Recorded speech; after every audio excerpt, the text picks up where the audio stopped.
Address లో నక్షి మేళా సందర్భంగా free shipping across the world. Medici hospital సమర్పించు అందమైన జీవితం కార్యక్రమానికి స్వాగతం.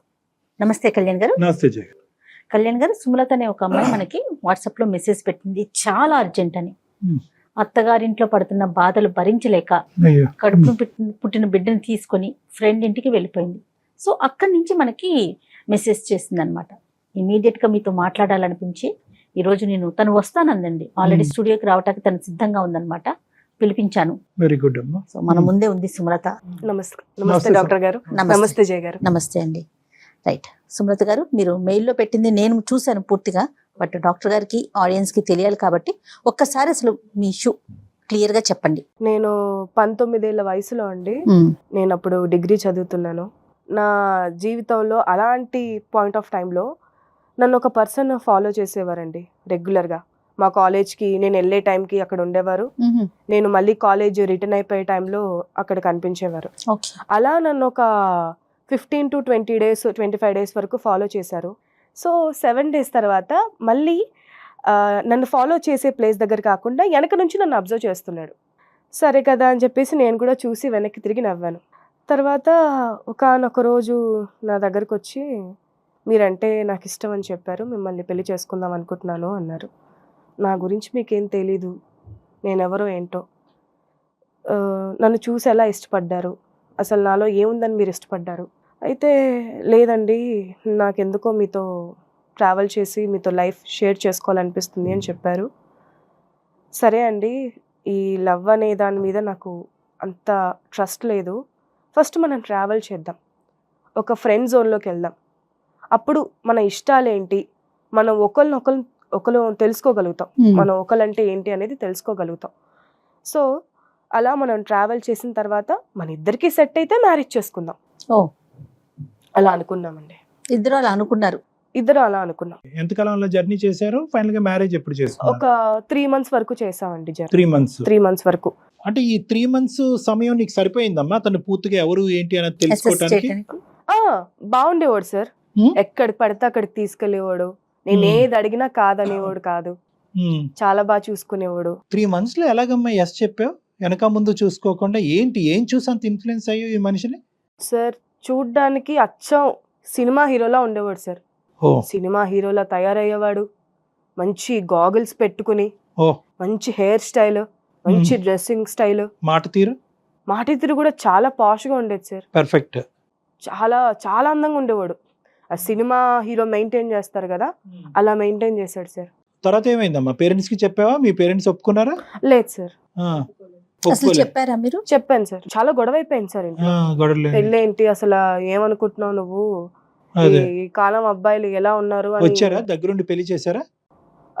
లేదు సార్. నేను ఇంకా ఏడుస్తే, ఇంకా అన్నం తినకుండా ఇంట్లో రచ్చ చేస్తే, ఇంకో ఒకానొక రోజు నన్ను గుడికి తీసుకెళ్ళి, ఇంకా మాకు సంబంధం లేదు, నీ లైఫ్ ఏదో నువ్వు చూసుకో, పెళ్లి చేసేసుకో అని పంపించేశారు సార్ ఇంట్లో నుంచి. సో వాళ్ళు కూడా దగ్గరుండి ఏం పెళ్లి జరిపించలే? ఎన్ని ఇయర్స్ అవుతుంది పెళ్లి అయ్యండి? 4 years అవుతుంది మేడం. ఏంటమ్మా నీకు అంత ఇదిగా కనిపించింది ఏంటమ్మా మనిషిలో?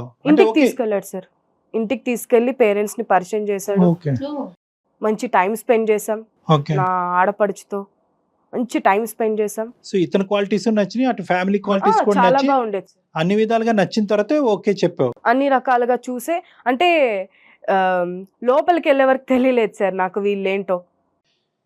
ఏంటమ్మా మరి సర్వైవల్ ఎలా ఉంది? మరి ఏమైంది మ్యారేజ్ తర్వాత? చెప్పండి ఒకసారి. నీ అసెస్మెంట్ అంతా కరెక్ట్ అనిపించిందా, తప్పు అనిపించిందా ఆ మనిషి గురించి?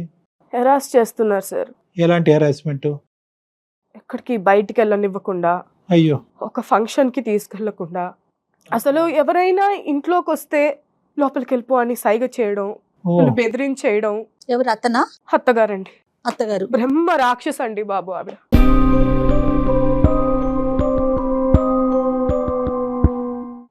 చూడ్డానికే మనిషి, బ్రహ్మ రాక్షసి. ఆడపడుచు ఆవిడ కన్నా పెద్ద బ్రహ్మ రాక్షసి. సరే వదిలేసే, అత్త భయంకరమైనటువంటి బ్రహ్మరాక్షసో ఏదో అన్నావు, ఆడపడుచు అన్నావు, ఇతను వచ్చి కాపాడేవాడా? వాళ్ళు అనేటట్టు, లేదంటే ఇతను కూడా ఇంకో సైడ్ ట్రాక్ లో హింస పెట్టాడు? లేదండి, ఇతను సమర్థించుకునేవాడు. పోనీ ఇతని ప్రవర్తన ఎలా ఉండేది మీతో? నమ్ముతారో లేదో తెలీదు డాక్టర్ గారు, అతనికి నాకు ఏజ్ గ్యాప్ 24 years అండి.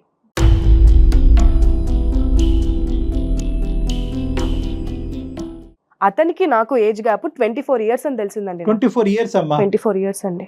24 ఇయర్స్ గ్యాప్ మెయింటైన్ చేయగలిగే అంత గొప్పగా ఎలా మెయింటైన్ చేస్తారమ్మా ఎవరన్నా? నాకు అర్థం కాలే అసలు అట్లెట్లా అండి? అది కరెక్ట్ అయినా మీరు అనేది? ఆ ఏజ్ గ్యాప్ అనేది 24 ఇయర్స్ అనేది మీకు తెలుసా? చూపిస్తాను మ్యామ్ మీకు కాల్తే. ఒక రోజు బీరువా సర్దుతున్నప్పుడు ఆధార్ కార్డు బయటపడింది. చూస్తే నాకు తనకి మధ్య 24 ఇయర్స్ ఏజ్ గ్యాప్ మ్యామ్. అంటే అమ్మ నీకు 19 ఇయర్స్ గా ప్రేమిస్తున్నప్పుడు ఇతని వయసు 43 సంవత్సరాల. అంతే సార్.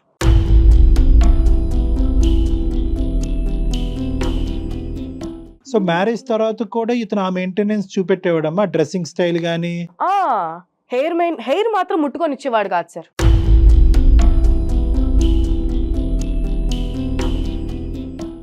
నేను మంచం మీద పడుకున్నప్పుడు జుట్టు పట్టుకుని హెయిర్ చాలా బాగుంటే వద్దు దాన్ని ఏదో రకంగా తప్పించుకుని ఏదో రకంగా చిరాకు పడిపోయి ఇంకా అవాయిడ్ చేసేసేవాడు సార్. అసలు తలస్నానం అంటే ఎప్పుడైనా పండుగలు పబ్బాలు వచ్చినప్పుడు అనిపిస్తుంది కదండి హెడ్ బాత్ చేయించాలి హస్బెండ్ కి అని, అసలు ముట్టుకొని ఇచ్చేవాడు కదా సార్. మామూలుగానే ముట్టుకోడు, ఇంకా తలస్నానం ఏం చేయనిస్తా. కానీ ఎందుకమ్మా? ఒరిజినల్ కాదా హెయిర్? లేదు సార్.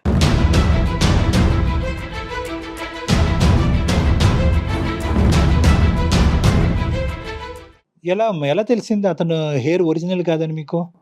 6 months బ్యాక్ మా మామయ్య గారు చనిపోయారండి. ఇప్పుడు చనిపోయిన తర్వాత ఉంటాయి కదా కార్యక్రమాలు, పిండ ప్రదానం, తల వెంట్రుకలు తీయడం. అయితే ఇతను పంతులు గారు అది వెంట్రుకలు తీసేయాలండి నాన్నగారు ఇలా ఇదయ్యారని చెప్తే ఇంకా ఆయన వినలేదు. ముందు నేను జుట్టు చేయించుకోను అంటే ఇంకా పంతులు గారు ఇంకా నేను పట్టుబడ్డాం అలా. సరే నేను లోపలికి వెళ్ళి నేను అతను వెళ్ళి ఓ 5 minutes తర్వాత బయటకు వచ్చారండి ఆయన. అక్కడ చూస్తే డాక్టర్ గారు గుండు మీగడ్లాగా మెరిసిపోతుందండి. నున్నగా ఉంది. షేవ్ చేసిన హెడ్ లా లేదు అస్సలు. నేను సరే అక్కడ ఎవరో చెప్పారు లోపల జుట్టు క్లీన్ చేసేయండి అని చెప్పారు. సరే అని లోపలికి వెళ్ళాను, అక్కడ జుట్టు లేదు.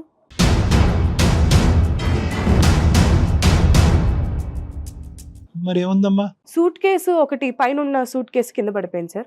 ఆ సూట్ కేసు తీసి చూస్తే విగ్గు.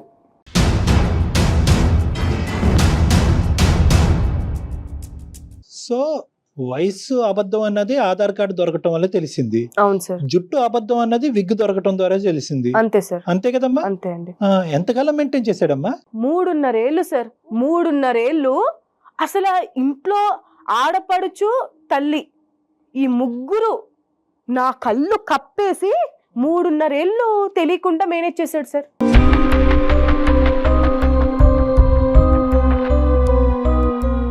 వయసు తెలియకుండా ఇది జుట్టు విగ్గు అని తెలియకుండా ఎలా మెయింటైన్ చేయగలరు డాక్టర్ గారు? పగలు రాత్రి చెప్పాను కదా మ్యామ్. అదే అసలు తలస్నానం చేయడానికి వెళ్ళి కూడా అసలు జుట్టు తడిచి ఉండేది కాదు. ఈ స్థాయిలో మెయింటైన్ చేయడం అంటే కనుక చాలా కష్టం. అంటే ఆ విగ్ తయారు చేసినోడికి హ్యాట్స్ ఆఫ్. నిజంగా చెప్పాలంటే ఇతను మెయింటైన్ చేయడం ఒక ఎత్తు అయితే కనుక వాడు తయారు చేసిన విగ్ కూడా ఎలా సార్? అది విగ్ కనిపెట్టలేము సార్. అది బలంగా అదే హీరోలు పెట్టుకుంటారు కదా అలా. సరే ఇవన్నీ ఒక ఎత్తమ్మా. సరే 24 years తేడా ఉంది అయినా కానీ మెయింటైన్ చేస్తున్నాడు, అదొక మోసం అన్నది నీకు అర్థమైంది. అట్లీస్ట్ మనిషి యొక్క ప్రవర్తన నిన్ను బాగా చూసుకోవటం, కుటుంబ వ్యవహారాలు, పిల్లల్ని 24 గంటలు తాగడం మందు ఇది కూడా ఎన్నిసార్లు చెప్పాను, బుజ్జగించాను సార్, కాళ్ళు పట్టుకున్నాను సార్. నేను తాగొద్దండి, హెల్త్ ఖరాబ్ అయిపోతుంది, తాగొద్దు తాగొద్దు తాగొద్దు ఎన్నిసార్లు చెప్తాం సార్. అలసిపోయాను సార్ నేను.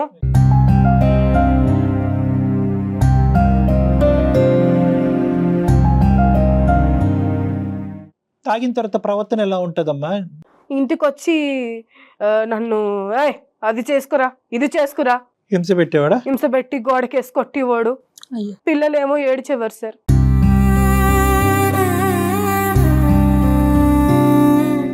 నువ్వేమైనా ఉద్యోగం చేసుకుంటున్నావా? బయటకు వెళ్ళేదాన్ని? అసలు హౌస్ అరెస్ట్ అండి.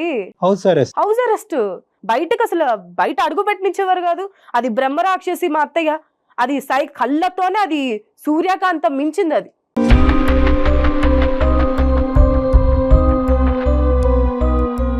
మరి ఈ రోజు ఇక్కడికి ఎలా రాగలిగావమ్మా? ఎంత కష్టపడ్డావు ఇక్కడ రావడానికి? మొన్న ఫంక్షన్ అయితే సార్, మా అత్తగారు పక్కన ఫంక్షన్ అయితే ఫంక్షన్కి వెళ్ళారు. ఇంట్లో ఎవరు లేరు. గడబెట్టేశారు, బయట గడబెట్టేసుకుని పోయింది. ఆవిడ ఎప్పుడు అంతేనా? ఎక్కడికి వెళ్ళినా కూడా ఎక్కడికైనా వెళ్ళినా బయట గొల్లం పెట్టేస్తుంది సార్. నువ్వు బయటకి వెళ్ళలేవు? బయటకి వెళ్ళలేను, Phone బయటికి access? వెళ్ళకూడదు అని చెప్పేసి గొల్లం పెట్టేస్తుంది. Phone access? ఫోన్ యాక్సెస్ ఏమీ లేదు సార్. అసలు ఫోన్ ముట్టుకొని ఇచ్చేవారు కాదు సార్, పక్కనకి వచ్చి కూర్చునేవారు. ఫోన్ ముట్టుకుంటే గడబెట్టేసి పోయింది సార్. నేను గట్టిగా కొట్టేశాను సార్, ఇంక ఏడుస్తూ తీయండి తీయండి అంటే అక్కడ వెళ్ళే వాళ్ళు ఎవరో డోర్ తీసేశారు. నేను కట్టు బట్టలతో పిల్లల్ని పట్టుకుని బయటకు వెళ్ళిపోయాను సార్.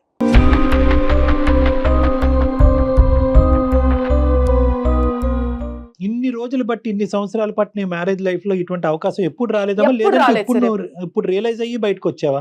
అవకాశాలు ఉన్నా వాడుకోకుండా ఇప్పుడు రియలైజ్ అయ్యి ఇంక నేను ఈ నరకాన్ని భరించలేనని చెప్పి బయటపడ్డా? బయటకు వచ్చేసాను సార్. Right, okay. ఏం చేసావమ్మా బయటకు వచ్చి? ఇక్కడ వరకు ఎలా వచ్చావు? నా స్కూల్ మేట్ ఒక అమ్మాయి ఉంది, పవిత్ర అని, ఓకే, ఇక్కడే బాలానగర్ లో ఉంటారు. ఓకే. సో ఇంకా నేను వాళ్ళ పిల్లల్ని ఇంటికి వెళ్ళారు. తీసుకుని వాళ్ళ ఇంటికి వెళ్ళిపోయాను మేడం. ఓకే. అయితే తను చెప్పారు నాకు ఇక్కడ అందమైన జీవితం అని చెప్పేసి ఒక ప్రోగ్రామ్ ఉంది, అక్కడ అన్ని పరిష్కరిస్తారు డాక్టర్ గారు ఇంకా జయ్ గారు. ఓకే. సరే, ఇప్పుడు ఏ ఉద్దేశంతో ఇక్కడ మా దగ్గరకు వచ్చాము? ఏ విధంగా ఏం ఎలాగ చే- బయటపడ్డావు? ఆ చేయమంటారు? మనిషి నీకు కావాలా వద్దా? వద్దు సార్, ఇంకా ఇంత జరిగాక నేను ఇతనితో ఉండదలుచుకోలేదు మ్యామ్. ఇంకా ఓకే. నాకు లైఫ్ లో హ్యాపీనెస్ లేదు, ఒక కంఫర్ట్ జోన్ లాగా నేను ఫీల్ అవ్వడం లేదు. నా పిల్లలు రిస్క్ లో ఉన్నారు. ఉమ్. ఇప్పుడు రేపో మాపో తాగొచ్చి నా పిల్లల్ని కొడితే, వాళ్ళకి ఏదైనా అయితే, ఇంకా ఇలాంటి మనిషితో నాకు వద్దండి. ఇప్పుడు అంతా అయిపోయిన తర్వాత నువ్వు బయటకు వచ్చిన తర్వాత వాడికి చెప్పేది ఏందమ్మా? ఏం చెప్పాలని అనుకుంటున్నావు? ఏమో సార్, ఇప్పుడు మళ్ళీ నేను ఇంట్లో నుంచి వెళ్ళిపోయాను కదా సార్. రైట్.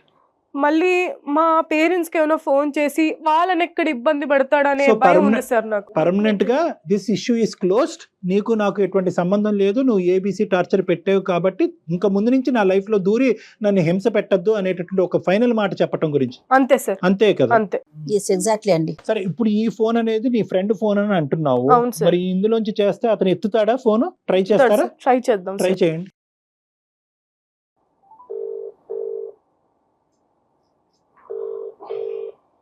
హలో. హలో, నేను ఇక్కడ సుమన్ టీవీలో అందమైన జీవితం ప్రోగ్రాంకి వచ్చాను. ఎందుకు వచ్చావు? ఈ ఫోన్ నెంబర్ ఎవరిది? ఎక్కడి నుంచి మాట్లాడుతున్నావు? ఏంటి అసలు? వారం రోజులు అయిపోయింది, నీ అడ్రస్ లేదు, ఏం లేదు, పిల్లలు ఎలా ఉన్నారు తెలియదు. నేను ఎంత టెన్షన్ అవుతున్నాను. ఇంకా నువ్వు నాకు వద్దు. వద్దు అంటే ఎలా? వద్దు అంటే ఎలా ఏంటి? ఇంకా ఇంత టార్చర్ పెట్టిన తర్వాత అర్థం చేసుకోకుండా ఇంకెలా ఉంటాను నేను నీతోటి? ఏం టార్చర్ పెట్టాను నేను? ఏం టార్చర్ పెట్టావా? బట్టతలని చెప్పేసి నాకు తెలియకుండా 3.5 సంవత్సరాలు మేనేజ్ చేసావు, ఇంకా వయసు దాచిపెట్టావు. అది కాకుండా నన్ను అర్థం చేసుకోకుండా రోజు తాగొచ్చి కొట్టడం. ఎవరుంటారు ఇంకా ఇలా చేస్తే? ఏ అమ్మాయి ఉంటది నీతోటి? కనీసం మనుషులైనా మంచోళ్ళ అంటే ముగ్గురికి ముగ్గురే. ఇదిగో చూడు, నువ్వు నాకు నీతులు చెప్పాల్సిన అవసరం లేదు. నీతులా? నీలాంటి ఏదో గొయ్యి తీసుకపెట్టాలి. నీతులేంట్రా నీతులు? మర్యాదగా మాట్లాడు. నీలాంటికి మర్యాద?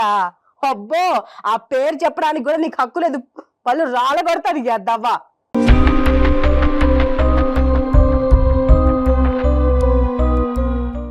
ఎదవా అనే స్టేజికి వచ్చావంటే చాలా దూరం పోయింది నీ వ్యవహారం. ఎవ్వరో అలా ఊరుకుని ఇన్ని రోజులు ఉన్నాను కాబట్టే. ఏమనుకుంటున్నావు నువ్వు? డాక్టర్ గారు చూసారు కదా ఇతని బిహేవియర్.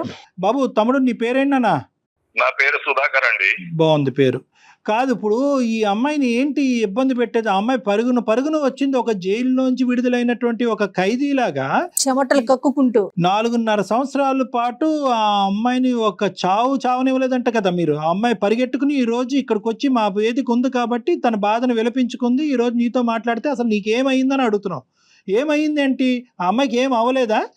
ఏం అవ్వకుండానే ఈరోజు ఇక్కడ వచ్చి కూర్చుందా ఏంటి? అసలు మీ ఏజ్ దాచిపెట్టవలసినటువంటి విగ్గులతో మేనేజ్ చేయవలసిన అవసరం ఏముంది అయ్యా నీకు? నేను చెప్పింది కూడా మీరు ప్రశాంతంగా వినండి. వినటానికి రెడీగా ఉన్నామండి, చెప్పండి, మీరు చెప్పండి. ఇప్పుడు నేనేమంటున్నా, 20 సంవత్సరాలు పెంచారు తల్లిదండ్రులు ఇద్దరిని వదిలేసి నా దగ్గరకు వచ్చిందంటే తల్లిదండ్రులు మోసం చేసిందా లేదా?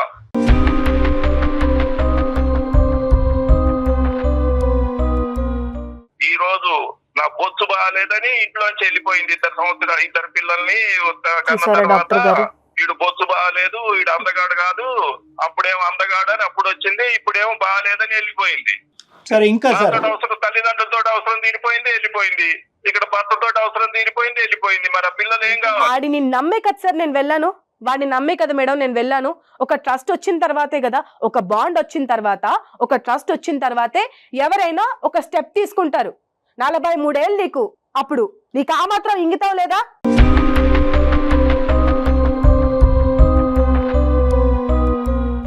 ఇప్పుడు ఆ అమ్మాయి ఇక్కడికి ఎందుకు వచ్చి కూర్చుందంటే మీ నెత్తి మీద బొచ్చు లేదని కాదు, లేదంటే మీరు వయసు నిమిత్తం అబద్ధం చెప్పారు అనేది కాదు. ఆ 2 ఫ్యాక్టర్స్ ఒకప్పుడు ఫ్యాక్టర్స్, అవి కప్పిపుచ్చినా కూడా నేను అట్లీస్ట్ ఆ వ్యక్తి యొక్క వ్యక్తిత్వం మంచిగా ఉంటే కనుక నేను అక్కడే ఉండేదాన్ని, బాధ్యతాయుతంగా ఉంటే కనుక అక్కడే ఉండేదాన్ని, తాగుడు అనే అలవాటు లేకపోతే అక్కడే ఉండేదాన్ని, నన్ను చక్కగా నన్ను పిల్లల్ని చూసుకుని నన్ను హింస పెట్టకుండా అతను వాళ్ళ అమ్మ నన్ను టార్చర్ పెట్టకుండా ఉండుంటే కనుక అసలు బొచ్చు అనేటి విగ్గు అనే అంశం కూడా లెక్కలో లేనిది, వయస్సు అనే అంశం కూడా లెక్కలో లేనిదనే అంశాలు ఇక్కడ చెప్పింది.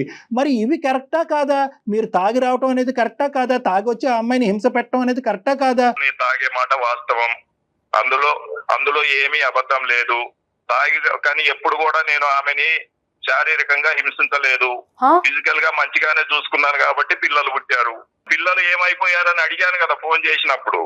కాదు ఇప్పుడు కొన్ని తప్పులు ఉండొచ్చు. నేనేమి పరిపూర్ణ సచ్చిదానంద స్వామిని కాదు, నేను అలాంటి పేర్లు వాడద్దులేండి తమ్ముడు. అంత ఆమె చెప్పినంత మూర్ఖుణ్ణి అంత పెద్ద పేరు మీ నోట్లోకి రాకూడదు. కాకుండా కాదు. అలా కాదు, ఇప్పుడు మీ ఆవిడ పెళ్ళయిన తర్వాత ఎన్ని సందర్భాల్లో ఇల్లు వదిలి బయటకు వెళ్ళింది, ఎన్ని సందర్భాల్లో మీ ఆవిడ ఫోన్ అనేటటువంటి దాన్ని మొహం చూసింది, ఎన్ని ఫంక్షన్లకు మీ ఆవిడ వెళ్ళింది? అవును డాక్టర్ గారు, ఏం చేద్దాం, ప్రేమ అనేది ఒక మైకం, ఒక మోహం, తనే జీవితం అనుకున్నా, తనతోటే కాలం గడిపా, అందుకనే అట్లా చేశా. కానీ నాకేం లేదు, తను ఎక్కడ నాకు దూరం అయిపోతుందోనని ఒక అందమైన జీవితం అనుకున్నాను.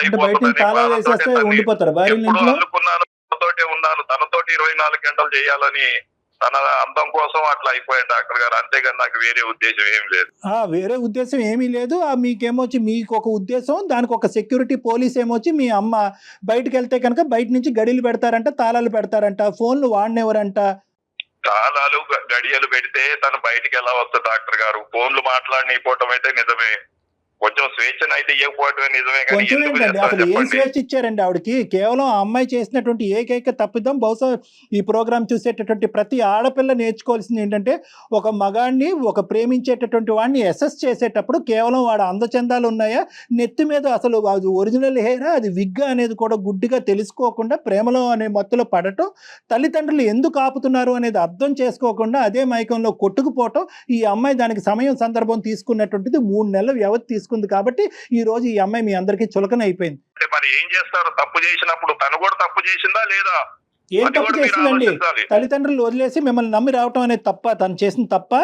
మరి తల్లిదండ్రులు మోసం చేసింది 20 సంవత్సరాలు కనీ పెంచిన తల్లిదండ్రులు ప్రేమించేటటువంటి అమ్మాయి అందంగా ఉంది ఎందుకు వచ్చింది కాదు. ఈ రోజు తల్లిదండ్రులు వదిలేసింది, నన్ను వదిలేసింది. ఏమండి, అందుకనే నేను జాగ్రత్త పడ్డాను. ఏ రోజు ఒక సందర్భంగా వాడుకుంటున్నాడు. తల్లిదండ్రులు లేనటువంటి లోటుని తీర్చాలి, అంతేగాని తల్లిదండ్రులు కూడా వదిలి వచ్చిందని చెప్పి ఆ సిచ్యువేషన్ ని అడ్వాంటేజ్ తీసుకుని ఇంకెక్కడికి పోతాదిలే అని చెప్పి ఆ అమ్మాయికి మొత్తం జైలు అనేటటువంటి విధంగా ఈ రోజు క్రియేట్ చేశారు మీరు. 20 సంవత్సరాలు పెంచిన తల్లిదండ్రులు వదిలేసి వచ్చిన అమ్మాయి నాతోటి ఏముంటదని నేను జాగ్రత్త పడ్డాను. తల్లిదండ్రులు జాగ్రత్త పడలేదు, నేను జాగ్రత్త పడ్డాను. ఒక్క నిమిషం ఆగుతావా, నేను మాట్లాడాలి. ఏం మాట్లాడతావు? ఇంకా పొయ్యి ఆడ కూర్చున్న తర్వాత పరువు కూర్చొని ఇంకేం మాట్లాడతావు? పరువు కూడా ఉందా? చూసారా డాక్టర్ గారు, పరువు అంట.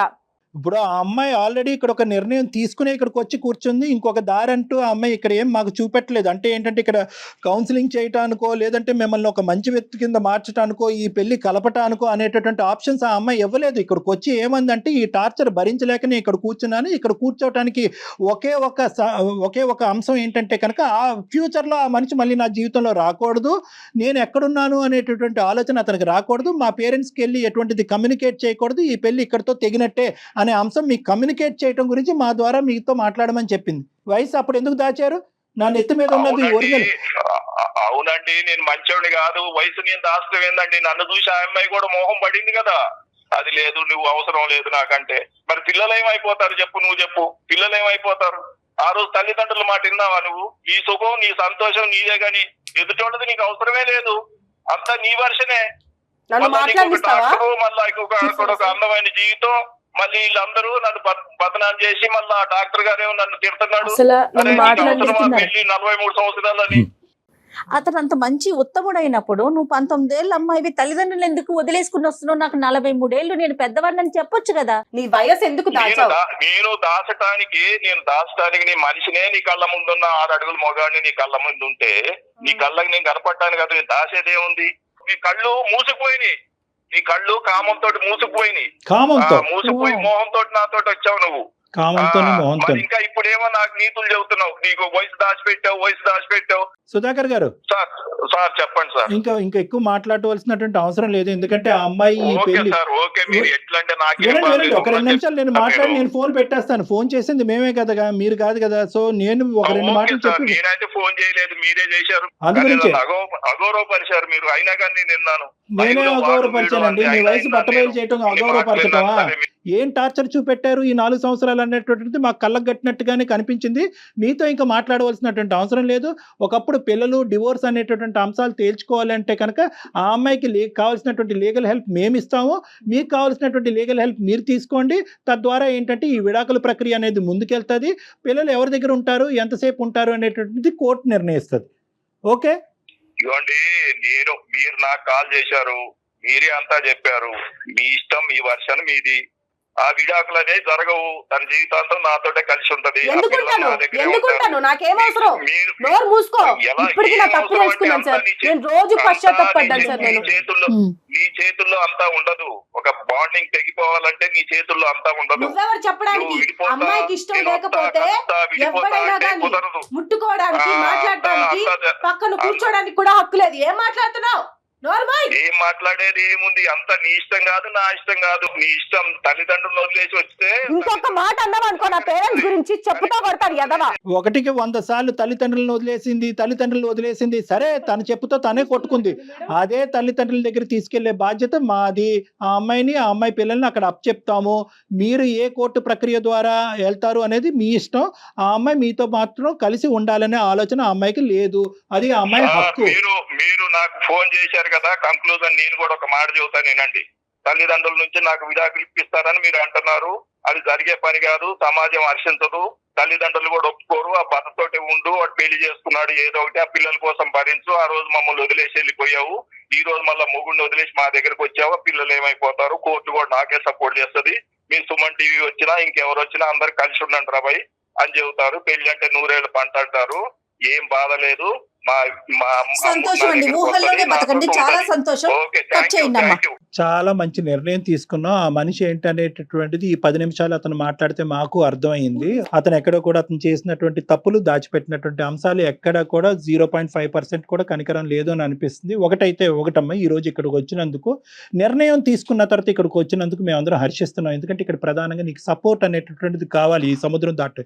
ఎందుకంటే అతను ఛాలెంజ్ చేస్తున్నావు, ఎక్కడికి వెళ్తావు, ఏం చేస్తావు, అటు తిరిగి ఇటు తిరిగి సమాజం మళ్ళీ నాతోనే కలుపుతుంది అనే ఛాలెంజ్ చేస్తున్నాడు. కాబట్టి ఇక్కడ మీ పేరెంట్స్ తో కూడా మేము మాట్లాడతామమ్మా. పేరెంట్స్ తో మాట్లాడి వాళ్ళకి సర్ది చెప్పేటటువంటి ప్రయత్నం, తెలిసి తెలియని తప్పు చేస్తారు. ఇంకా నేను నా పేరెంట్స్ తో ఉంటాను మ్యామ్. దయచేసి మా పేరెంట్స్ తో నన్ను కలిపే బాధ్యత మీది. నేను నా కాళ్ళ మీద నిలబడి నా పిల్లల్ని చూసుకోవాలని నా కోరిక. నాకు జీవితంలో ఇంతకంటే ఇంకేం వద్దు సార్. నా పిల్లల్ని చూసుకోవాలి, నా పిల్లలు బాగుండాలి. ఎప్పట్లాగా నేను మా పేరెంట్స్ తో కలిసి ఉంటాను. అక్కడ నేను వాడిని నమ్మొచ్చాను, ప్రేమతో వచ్చింది కనిపించట్లేదు. నువ్వు ఎలా వచ్చావు, నీ కళ్ళు కామంతో మూసుకుపోయినాయా అని నన్ను బ్లేమ్ చేస్తున్నాడు. ఒక ఆడపిల్ల ఒకరితో వెళ్ళిందంటే ఏ నమ్మకంతోనే కదా సార్ వెళ్ళేది. నీకు కళ్ళు మూసుకుపోయినాయా, నువ్వు అలాంటి దానివి, నువ్వు నా నుంచి విడిపోకూడదు, ఆ స్వేచ్ఛ కూడా ఇవ్వట్లేదు నాకు అంటే మీరు అర్థం చేసుకోండి డాక్టర్ గారు. తప్పకుండా పేరెంట్స్ తో మాట్లాడే బాధ్యత కళ్యాణ్ గారు తీసుకుంటారు. దయచేసి నాకు ఏదో ఒక దారి చూపించండి. తప్పకుండా సుమలత, మీరు ధైర్యంగా ఉండండి. పేరెంట్స్ తో మాట్లాడదాం. నెక్స్ట్ ఏం చేయాలనేది లీగల్ గా వెళ్ళే అవకాశం మనం ఎలా ఉందో ఏంటో చూద్దాం. కళ్యాణ్ కూడా మేము హెల్ప్ చేస్తామా, లీగల్ సపోర్ట్ కూడా మేము తీసుకురావడానికి ట్రై చేస్తాం. రైట్, నమస్తే. నమస్తే.